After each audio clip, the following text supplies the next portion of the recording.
Aliás, Mauro Cid diz que o ex-presidente Jair Bolsonaro pressionou então o ministro da Defesa, general Paulo Sérgio Nogueira, a escrever um relatório sobre fraude nas urnas eletrônicas. Acompanhe. Sobre o general Paulo Sérgio, né? O general Paulo Sérgio, ele ficou naquela parte muito voltada na parte das urnas, da busca de uma possível fraude, né? Ele era muito pressionado pelo presidente, né? Porque o presidente queria que ele desse uma resposta dura, né? Que os documentos dele fossem duros, né? Foram bem assertivos, e ele não queria, né? Ele queria ouvir mais a equipe técnica dele, né? Ele até tinha medo, falou, pô, daqui a pouco esses garotos aí vão estar presos, alguma coisa, então ele tinha muito medo disso. Só que o presidente queria que ele fosse assertivo, que ele dissesse que teve fraude, que não, nos documentos dele.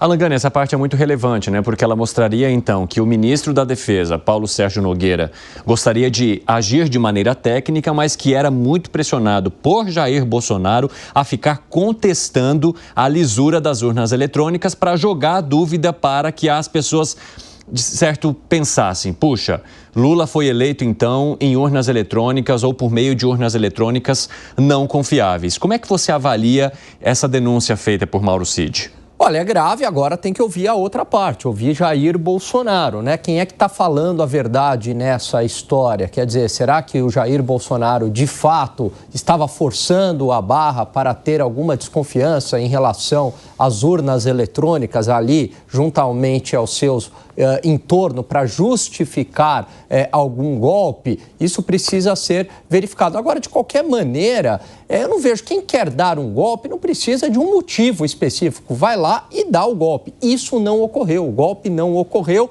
e justamente de acordo com as próprias mensagens, porque o próprio presidente Jair Bolsonaro não quis seguir adiante. Tem uma das mensagens que fala, o comandante-presidente não quer, a gente só precisa de uma palavra sua, presidente. E ele hesita, né? Então, no final das contas, o golpe não ocorre justamente porque Jair Bolsonaro não segue. Mas para que um golpe aconteça, não é necessário haver uma organização? Precisa ter uma organização, de fato. Precisa de dinheiro também, né? Dinheiro, de organização, arma. De diálogo, etc. Não é simplesmente falar, não, vamos dar o golpe e o golpe isso. vai lá e acontece. Por isso que eu estou te questionando. Não, então, exatamente isso. O que eu vejo, havia uma cogitação, vamos dar um golpe, tal, que é grave. Agora, isso foi para frente, né? Fomos para o segundo passo. O que seria esse segundo passo? Bom, vamos lá para o planejamento, a tentativa de fato, comprar arma, organização de núcleos, movimentação de tropas, dia, qual que vai ser o factoide que vai levar o exército a agir? Isso é um golpe planejado, isso é a tentativa. Não houve, no meu entendimento, esse segundo passo. E você, Zé, acha que houve?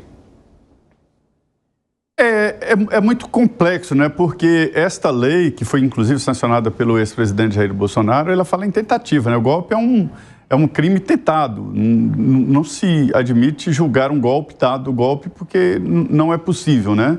Agora, são vários pontos que levam, sim, a uma avaliação de possibilidade de golpe porque não aceitou, né, a volta do presidente Lula ao poder.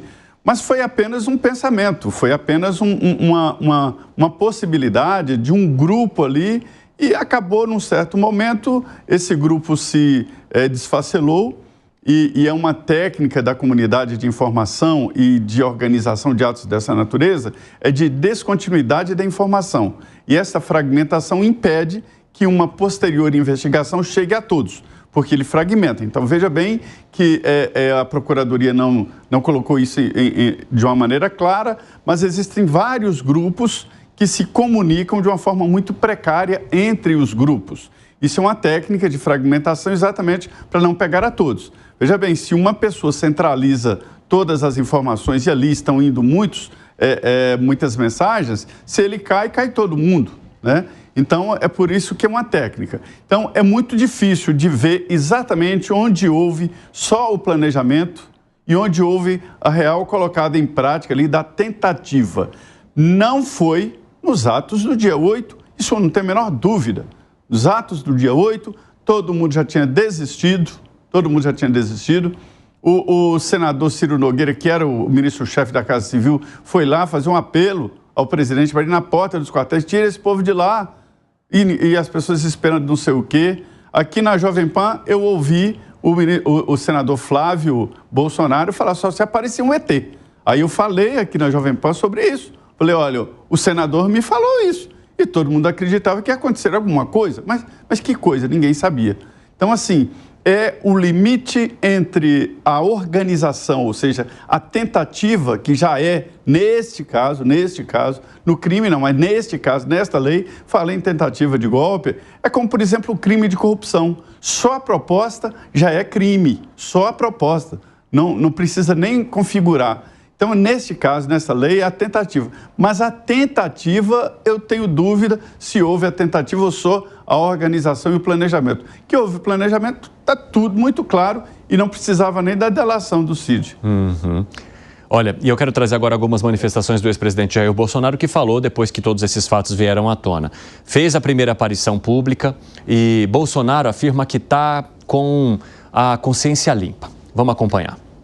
Ao contrário de alguns poucos aqui em Brasília, que no momento mandam muito,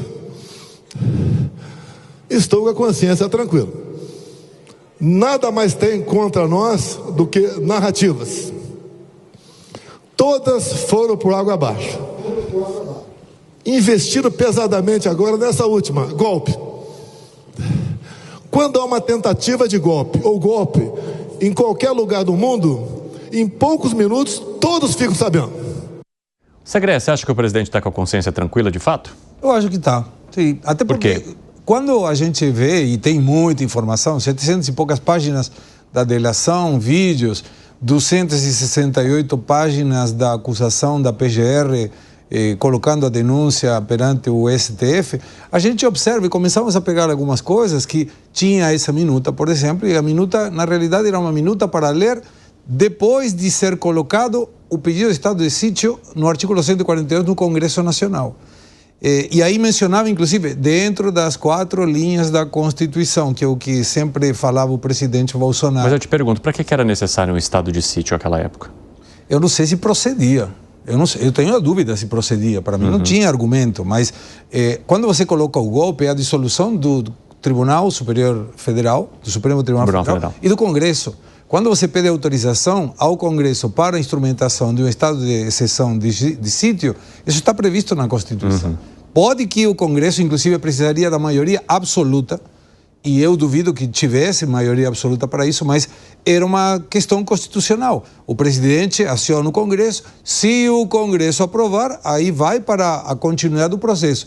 Se o Congresso não aprovar, ficou por aí. Mas isso não é constituído como um golpe de Estado perante a Constituição. É outra coisa. Então, tem muita coisa aí no meio. Eu acho que a melhor questão é manter a prudência e ver. Porque se o argumento é somente a delação do Mauro Cid, me parece pouco fraco. Teria que ter mais coisas aí no meio. Jair Bolsonaro falou que ele pensa sobre a possibilidade de prisão também. Acompanhe. Alguns falam que tem gente melhor preparada do que eu. Tem, aqui deve ter algumas dezenas. Mas com o couro mais grosso do que o meu, não tem. O tempo todo, vamos prender o Bolsonaro. Caguei pra prisão. E aí, Piperno? Ele tá cagando pra prisão mesmo? Eu não tenho usando o termo aí utilizado pelo... Tá? Só aproveitando o termo utilizado aí pelo ex-presidente Jair Bolsonaro. Ninguém tem como se infiltrar na consciência do presidente para saber exatamente, na real, o que ele está pensando.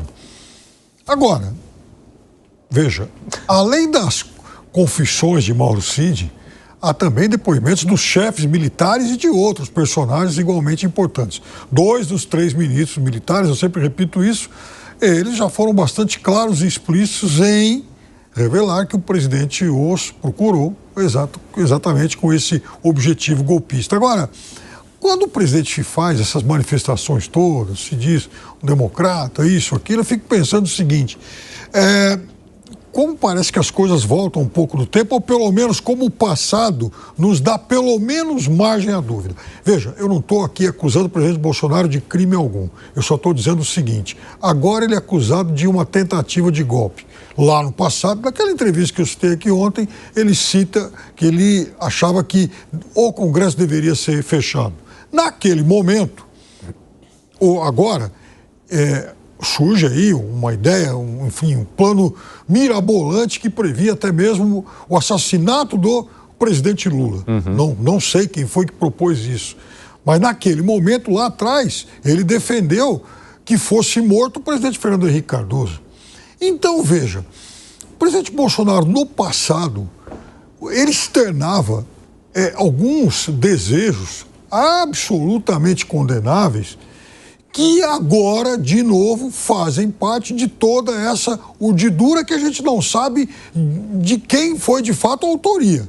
Mas o país está estarrecido discutindo algo que de fato aconteceu. José Maria Trindade, você acredita que muito do que envolve a denúncia a Jair Bolsonaro tem a ver e se conecta com a história dele, com o que ele já falou ao longo da vida, com a defesa que ele já fez, inclusive, né, do fechamento de Congresso, da destituição de presidentes da República, de se homenagear ditadores e pessoas que, de alguma forma,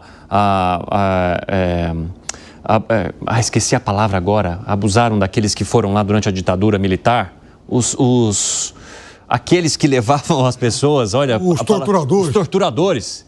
Eita, Jesus Cristo, tem hora que o negócio foge assim, que até você buscar demora. Mas enfim, sobre a homenagem que ele já fez a torturadores, tudo isso vai criando conexões que, de alguma forma, mudam o contexto ou a maneira como as autoridades hoje olham para essas atitudes que foram denunciadas pela Procuradoria-Geral da República. E um minutinho, Zé, porque o nosso break está quase chegando. Pois é, o Zé Ramalho falava, né, que nas torturas toda carne se trai. Então, assim, é um negócio horroroso. Deve ser esquecido mesmo esse nome, você faz muito bem. Olha, eu conversei com o ex-presidente Jair Bolsonaro, até propus ele falar, e ele me disse, olha, eu fui orientado pela defesa a não me falar, e tem razão. Que é aquela história, tudo que ele falar agora servirá contra ele nos tribunais. Essa fala, por exemplo, aí acaba sendo incorporada ao processo. Virou a prisão de Jair Bolsonaro, virou um tema político. Avaliam por aqui que a prisão dele no ano que vem significa a eleição de Michele à presidência da República. Né? É a avaliação que todo mundo acha sobre a prisão e sobre a repercussão política. Não tem como afastar esse assunto da política. Tá, é um julgamento político, mas é jurídico. Eu entendo o seguinte, que todo esse histórico da família Bolsonaro, do ex-presidente Jair Bolsonaro no Congresso Nacional, nas defesas que ele fez de um regime que ele achava que foi bom, ele acha que foi bom, isso aí tudo pesa. Mas, na verdade, o que pesou muito foi a convivência dele com o Supremo. Ele desafiou o Supremo o tempo inteiro, né?